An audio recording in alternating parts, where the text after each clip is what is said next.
escola de samba em São Paulo. Acadêmicos do Tucuruvi acabou rebaixada na Liga Paulistana. Ah, por isso que eu reagi isso no meu vídeo? Falei, caramba, eu não vi isso lá na Sapucaí, é porque foi em São Paulo. Foi São Paulo. Né? Vamos lá. Isso aqui, cara, isso aqui, ó, isso aqui dá pra fazer uma reflexão legal.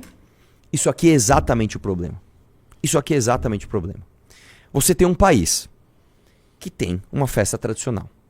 A tua festa tradicional, ela é conhecida, ou ela deveria ser conhecida, pela beleza que você vai mostrar, né? Eu diria pra você que o carnaval talvez seja a maior competição de artes do mundo, né? Porque as escolas de samba estão ali competindo.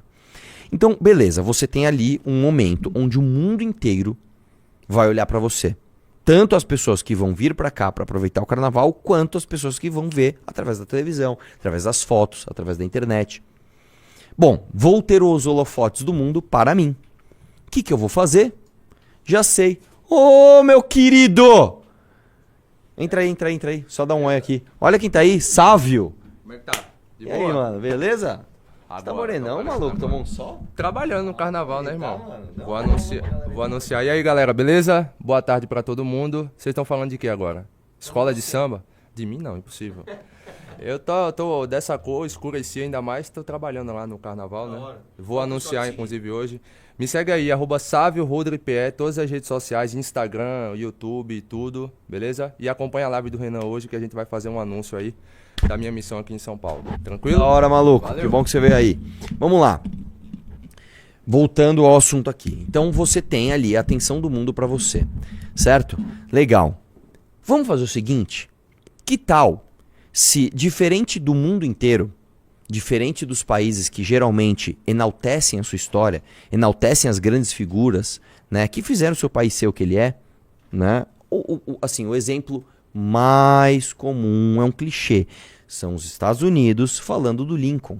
Cara, você não importa se é de direita, se é de esquerda, se é republicano, se é democrata, não importa. Você vai cultuar a figura de Abraham Lincoln. Ponto final.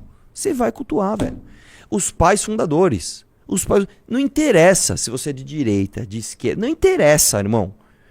Se você é a favor de aborto, contra o aborto, se é a favor do Trump, se é amigo do Elon Musk. Não importa. Você vai enaltecer os pais fundadores. Os pais fundadores são pais fundadores. Você aprende na escola, você faz teatrinho, tem um monumento para eles. O tempo todo você fala bem dos pais fundadores. O que o Brasil faz? Já sei. Vamos colocar o nosso imperador, Dom Pedro II, decapitado na avenida.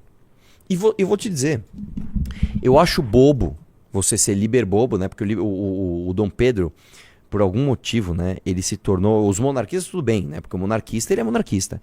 Mas ele se tornou um símbolo do liberbobo. Eu não entendo por quê. Porque o Dom Pedro, ele foi... Ele não era nada liberal, tá? Você parar pra pensar. Ele, inclusive, usou força estatal para acabar com o Barão de Mauá, né? Mas isso é outra história. Então, Dom Pedro, ele tem, sim, as suas controvérsias, como todos os homens históricos, todas as figuras históricas. Ele tem, sim, os seus pontos questionáveis, ok. Mas é inegável que ele foi um grande imperador. Quem dera, os políticos brasileiros, ou de direita, ou de esquerda, ou do que quer que seja, quem dera os políticos brasileiros tivessem 10% das capacidades de Dom Pedro II. Eu vou lembrar pra você o seguinte, cara, só pra você entender. Um breve resumo da importância de Dom Pedro II pro Brasil. Revolução Francesa começa a avançar a oeste. Qual foi o único país que conseguiu resistir à Revolução Francesa na Europa? Um país chamado Portugal. E aí, a Revolução Francesa ia chegar lá, que Dom João VI, se não me engano, fez. Vamos embora daqui. Tirou a corte e veio para o Brasil. Veio para o Brasil, o filho dele, Dom Pedro I, né, ficou encarregado de cuidar da colônia brasileira. A corte volta a Portugal. Dom Pedro I, que é uma figura controversa, Dom Pedro I era mulherengo. Dom Pedro I mandaria o áudio que eu mandei. Entendeu? Dom Pedro I era mulherengo, irmão. O cara viajou o Brasil comendo todo mundo. Entendeu? Não respeitava a mulher dele. Realmente, ele cometeu um erro que depois ele se arrependeu e ficou doente psicologicamente por causa do erro que ele cometeu. Que eu esqueci o nome da Como é que era o nome da imperatriz? Não era Leopoldina, né? Era Leopoldina? Era Leopoldina, né? E aí ele conhece, pra quem não sabe, a história de amor deles, inclusive, é muito bonita, tá? Porque a Leopoldina, ela era filha do... Ela era do Império Austríaco, que era um império absolutamente poderoso na época. Ela era uma Habsburgo. Então ela era loira, dos olhos claros, né? Ela, por exemplo, ela era da tua espécie, Ana, né? Do loira dos olhos claros. E mandaram uma placa de ouro, uma medalha de ouro com o rosto dela, né? Cravado ali, eu não sei com a técnica usada. E mandaram uma de ouro dele pra ela. E eles se apaixonaram à distância. Quando eles se conheceram, eles se gostaram e foi beleza. E aí o Dom Pedro, ao longo das suas andanças por aí, ele se apaixonou pela Domitila. É Domitila o nome dela? A Marquês... como é que é o Castro, título que ele não é? deu pra ela? De São Marquesa. Vicente? Marquesa de São Vicente, né? Nomeou ela Marquesa de São Vicente, tá? Uma morena. Ele ficou apaixonado por ela. A imperatriz foi uma mulher estadista. Ela passou por cima das suas dores pessoais em nome do Brasil, tá? Depois o Dom Pedro se arrepende. Vai viajar sabendo que a mulher dele tá doente, sabendo que muito provavelmente eles nunca mais se veriam. Vai viajar, a mulher dele morre, ele se arrepende, ele fala, cara, preciso de uma autorredenção. Ele vai pra Portugal lutar com o próprio irmão. Então, é uma figura controversa, cara. Mas graças ao Dom Pedro I, o Brasil é do tamanho que é. Graças ao Dom Pedro I, a gente não se quebrou em diversas colônias, como aconteceu com a América Espanhola. Né? Você pega, por exemplo, Peru, Equador, etc., Venezuela, Colômbia, são várias colônias espanholas que se quebraram.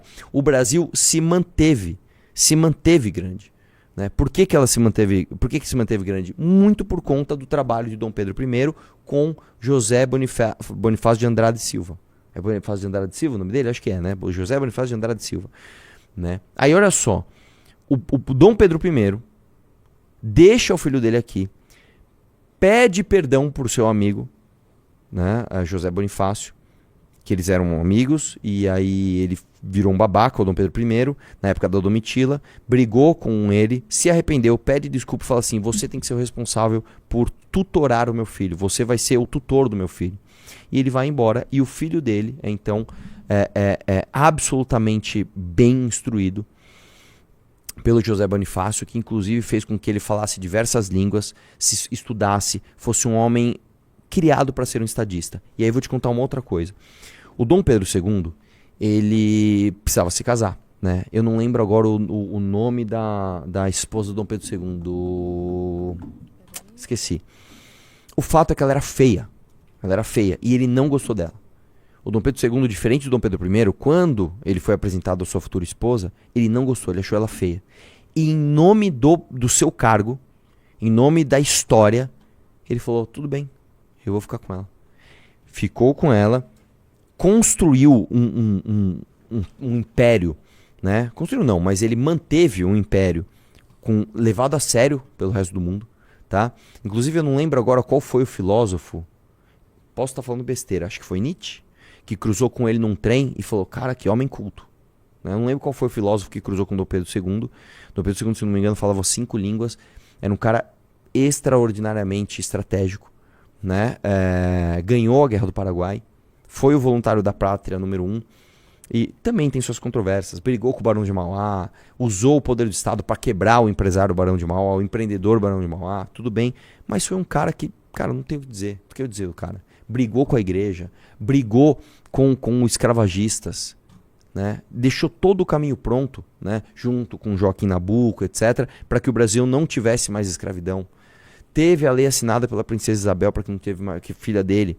Então, cara, é um homem absolutamente importante para a nossa história. Nós só somos brasileiros, nós só falamos português. A escola de samba só existe, esta escola de samba só existe por causa de Dom Pedro II. E o que a gente faz? A gente basicamente destrói a nossa história, mostrando que a gente é um povo que durante uma festa que tem dinheiro público, que tem investimento público, que vai ser mostrado para o mundo inteiro, a gente dá risada da nossa própria história. Que bosta, cara. Que bosta. Você acha que, por exemplo, um americano faria algum tipo de desfile com a cabeça do Abraham Lincoln, com a cabeça de um dos pais fundadores? Sei lá, pense em história de qualquer outro país. Você acha que um chinês, cara, olha isso. O chinês, bicho. O chinês jamais falaria mal de uma figura histórica do país dele. Irmão, o japonês, mas meu Deus do céu, isso seria considerado uma desonra, cara. tá? E a gente faz isso, cara. Então, como eu tô falando, a gente tem o potencial. A gente tem a alegria, a gente tem a beleza, a gente tem a tradição, a gente tem o tamanho. E a gente joga fora o potencial, bicho. É foda demais.